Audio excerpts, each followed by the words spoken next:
Why the US can't use its own oil despite being the world's top producer? Why is it that despite being the world's largest oil producer, the United States cannot use its own oil? It is exactly like a person who grows wheat on his own land but has to stretch out his hand before others for his own use. In the world we live in, what is visible is often the opposite of reality. Similarly, why are millions of containers sent from China to America every year only to be thrown into the trash there? And in the midst of all this, why and how does Iran smuggle Boeing 777s? Welcome once again to the videos of World Pulse TV. Viewers, did you know that there are nearly 300,000 ships in the ocean at any given time? Among them are oil tankers, LPG, LNG carriers, tugboats and passenger ships, along with those ships that drive the wheels of the world economy, container ships. 90% of global trade consists of sea routes. According to estimates, every passing minute, 6,000 to 8,000 container ships are traveling in the ocean. With the help of the automatic identification system, they can now be tracked in real time. If you go to websites like Marine Traffic or Vessel Finder, you will see the entire ocean filled with tiny lights. Each light is a ship loaded with millions of dollars worth of goods. Most of these vessels are those that depart from China and go to Europe and America.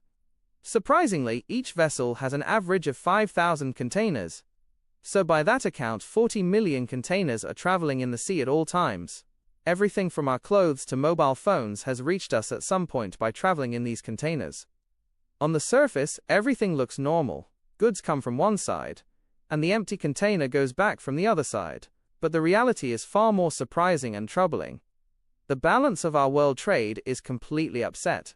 China sells so much material to the world that a flood of filled containers emerges from it. If we talk about 2023 alone, China's trade surplus was more than $823 billion. That is, in the same year, China exported $3,380 billion worth of goods and imported $2,557 billion worth of goods. Only then did $823 billion remain behind. The problem starts when the containers leaving China reach America or Europe, where China's surplus is $823 billion. That of all Europe combined is only $41 billion, meaning 95% less than China. But when these same containers reach America, everything is disordered here. America is the world's largest consumer. That is, there is no balance between imports and exports here. America imports more and exports less. This means that more containers go there, but there isn't enough material to send back from there.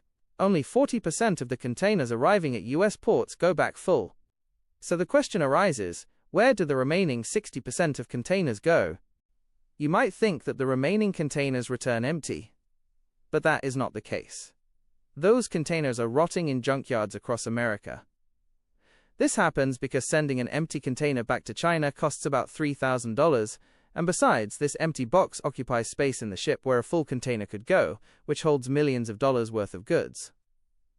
This is why China does not feel the need for a $3,000 used container, because China can manufacture that same container again for $2,000. 2.5 million new containers are made every year, while there is no shortage of old containers either. So now the question arises, what is eventually done with the empty containers stuck in the US and Europe? Many containers are sold for cheap storage or construction sites.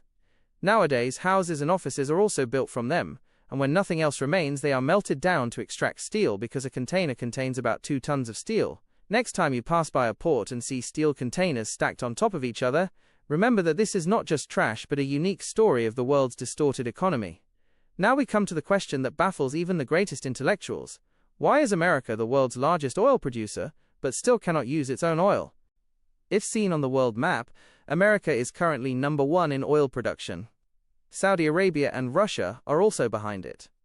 But the surprising thing is that despite extracting so much oil, America is also the world's second largest oil importer. That is, it sells its own oil and buys from others for its own use. 3 big secrets are hidden behind this. The first reason is the difference in oil chemistry. Not all oil is the same. The oil that comes out of the American ground is called light crude oil. This is light oil with low viscosity. But the problem is that America's old refineries are built to refine heavy crude oil. These refineries were built at a time when America used to import thick oil from Mexico and Venezuela. Now, if they want to refine their own light oil, they will have to change the entire technology, which will cost more than $200 billion. Instead of spending so much money, they sell their light oil to the world at a high price and buy heavy crude oil from outside at cheaper rates. But oil chemistry alone does not force America to do this. The second reason is the logistics crisis. In America, oil is extracted somewhere else while the refineries are very far away. For example, there is a whole sea of oil in Texas, but there are no pipelines to transport oil from there to New York or the East Coast. California's condition is such that it has become an oil island where, due to the lack of pipelines, they are forced to import 70% of their oil from foreign countries. Although both these reasons were enough, the Jones Act has driven the final nail into the coffin. During World War I, a big problem arose in transporting American soldiers and goods across the sea. America did not have enough of its own ships to take its soldiers across the ocean. While they took the help of ships and sailors from other countries, a new danger arose. If America ever had a fight with its friendly countries, they would not have trained sailors and ships to move their soldiers.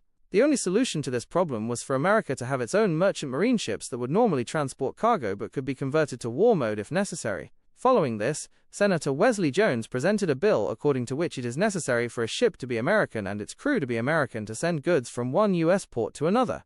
Now, because building a ship in America costs 3 times more than in China and the salaries of sailors there are also higher, this law turned against them. America has only a few ships left to transport oil from Texas to New York, and their rent is so high that it adds $5 to a barrel of oil. Therefore, American refineries feel that if they leave their own oil and import oil from foreign countries, it will still be cheaper for them. A law that was made to save America is slowly eating America from within. These are the strange reasons why America, despite being the world's largest oil producer, is dependent on others. Moving away from America's dependency, if we talk about Iran's dependency, America has imposed sanctions on Iran for years. Due to these sanctions, Iran can neither buy nor sell anything to America and friends of America. But in Iran's Mahan Air, you will see a large fleet of American and European planes. So the question arises, how does Iran smuggle Boeing 777s? In 2024-25, Iran left the world stunned when 5 Boeing 777 aircraft suddenly appeared with them. This was all made possible by several years of planning. In Australia, in the Alice Springs Desert, there is a huge aircraft graveyard on which Iran's eyes were fixed. 5 old but usable Boeing 777s of Singapore Airlines were standing there. Iran could not buy those planes directly. Therefore, these planes were bought through an American-based company named Mahan Aviation. Then these planes were taken to China, from where they were sold to a fictitious Madagascar company, Odan Aviation. These companies had no existence. They were only on paper so they could escape the eyes of the US. When the planes were registered under the flag of Madagascar, the control of America's Federal Aviation Administration ended. Then these planes were brought to Cambodia. Cambodia is a country where aviation rules are not very strict. Here, these planes disappeared from the world's sight. In July 2025, these planes filed a flight plan to go from Cambodia to Kenya. It was shown that they were going for maintenance in Kenya, but as soon as they reached the airspace of Afghanistan, where Taliban monitoring is quite weak, they turned off their transponders.